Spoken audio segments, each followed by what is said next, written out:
Look up on a clear night and it feels like the universe is alive, full of light, full of fire, endless. Almost none of that is true. The fire is going out. Most of it already has. And what you're looking at, all of it, is the last warmth of something that is already dying.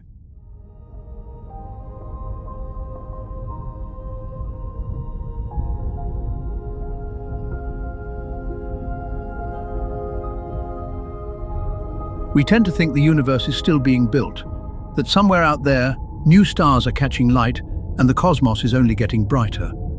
It isn't. The universe already had its brightest day, and it was a long, long time ago. Around 11 billion years ago, star formation hit its peak. Astronomers call that era cosmic noon, the moment the lights were burning fastest and hottest across the whole universe. We are not living at noon, we're living in the long afternoon. Since that peak, the rate at which new stars are born has been falling, not holding steady, falling, down to a small fraction of what it once was, and still dropping. And here is the part that should sit strangely with you. If you add up every star that will ever be born, every one, across all of time still to come, the universe has already made something like 95% of them. 95%. The great age of creation is not ahead of us, it's behind us. We arrived after the fire was mostly lit, in time to watch it settle and begin to fade. And that's only the surface of how dead it is, because the dying isn't a future event, it's a schedule, and we know the schedule.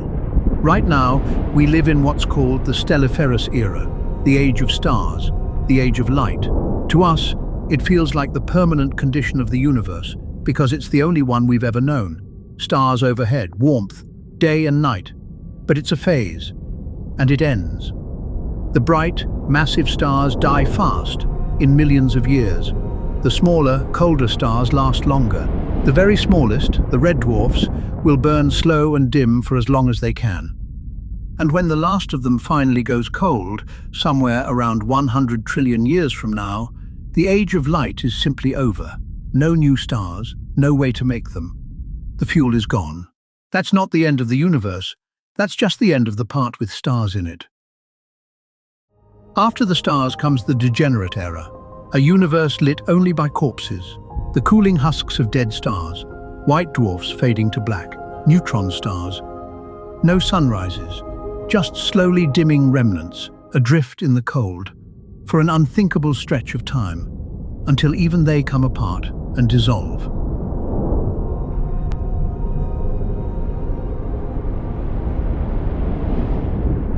And then, for a span of time so long it breaks the mind, the universe belongs to black holes. Nothing else is left. They sit in the dark and they wait, and, impossibly slowly, they bleed themselves away into nothing, until the last and largest of them evaporates. That happens around a 1 followed by 100 zeros of years from now. Now hold those two numbers next to each other. The age of light, 100 trillion years, long, almost beyond imagining. And the age of the dark that follows it, a 1 with 100 zeros after it. Against that, the entire age of stars, every sunrise, every warm world, every living thing that could ever exist, is not a chapter of the universe's life. It's not even a rounding error. It's the first faint spark of a fire that goes out and then stays out, effectively forever.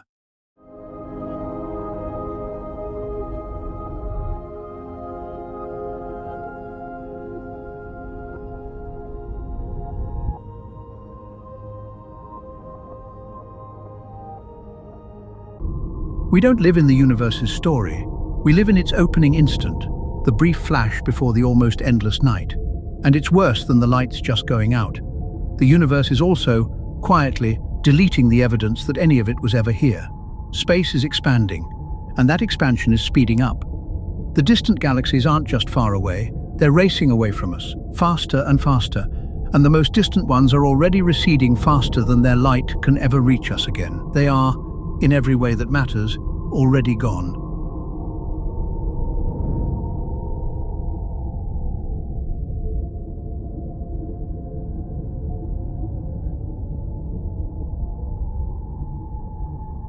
We can still see the ancient light they sent long ago, but the galaxies themselves have crossed beyond the edge of what we can ever touch, or reach, or answer. And it keeps going.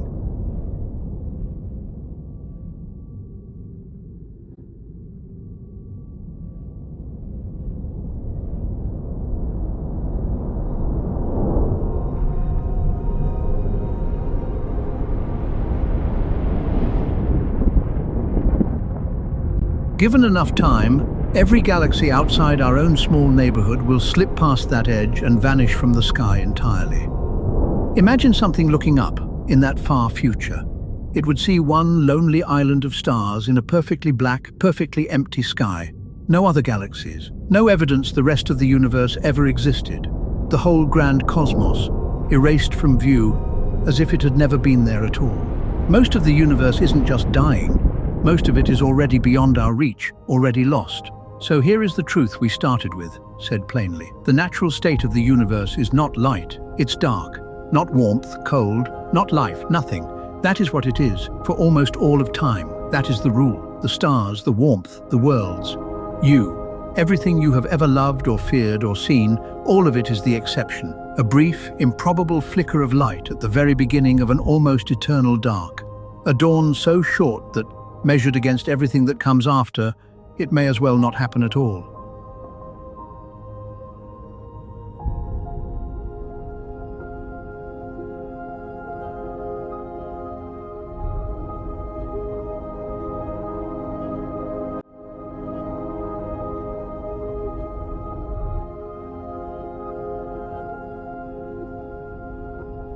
You were not born into a living universe.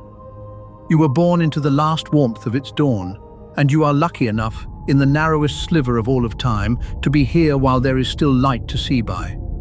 Most of the universe is already dead. We just happened to arrive early enough to watch the last of the fire.